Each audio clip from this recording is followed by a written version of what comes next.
One of the things that is happening here with the fingers, that's very difficult. So usually you have the knuckles and they're pretty round.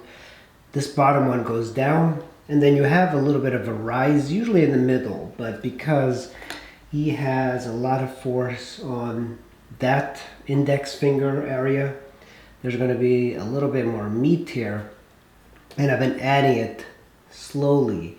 Another thing to keep in mind is when you're drawing, say the knuckles, and I'm using this metal tool that works really well, it's like a dentist tool. You can draw where the knuckles are, like the distal part of the phalanges.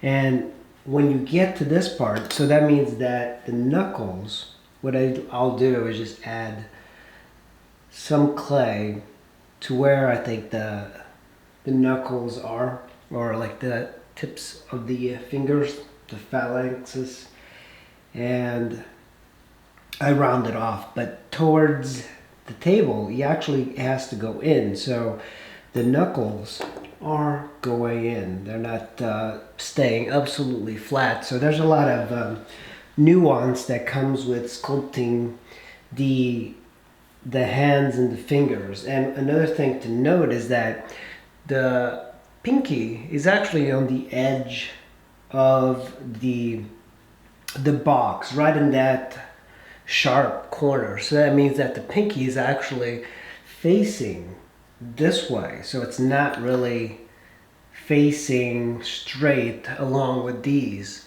So if you were to look at it from that side, the pinky faces the other. So that's more like geometry. It's really like looking at things a little bit carefully and just adding a little bit of details. But there's like so much to add when it comes to working on a hand.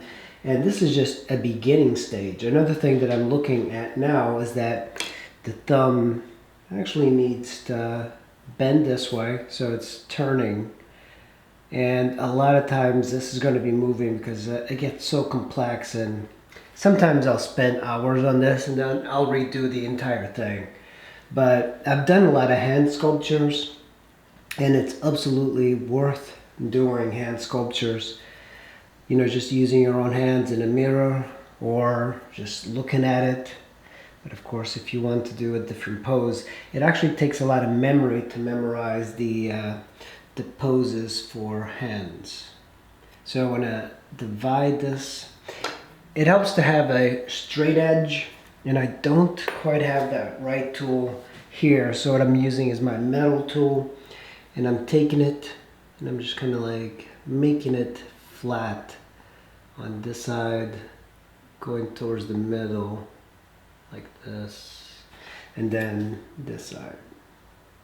There's really no easy way of doing this. It's just looking at the hand, trying to understand the anatomy, and then doing.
sort of reference along with the model. The diagrams and anatomy landmarks that you need to sculpt, just so you can kind of see what's happening. This is a really beautiful area. You know, the triceps, the long head, the medial head, and the lateral head. There's a lot of stuff that's happening, but as you can see, if you're looking at the pose on pose space, it is not as deep as this. It's actually a little bit closer to that.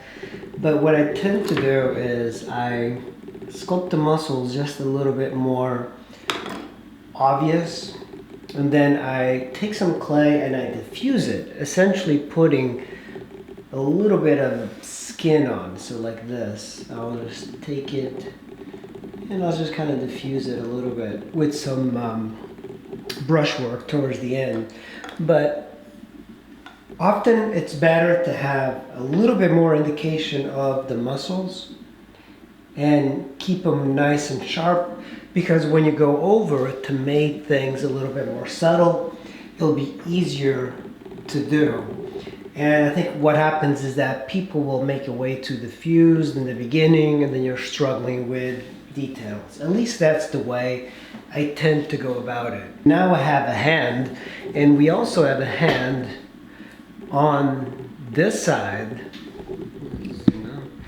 We also have a hand on this side, which is starting to take shape of a hand, but it's not perfect. And that's not what I'm trying to do. I'm not trying to do a perfect hand. When I start to do details, what I'll do is I'll actually use a brush. And I also have this chunk of clay that I have not removed yet. Also, when you're modeling the hands, the best thing really is to kind of position your hand doing that pose. So this one is the right one. So pose it and you can get a little bit more details from the sculpture. So we're going to continue working on the arm structure, and then we'll move on to the back.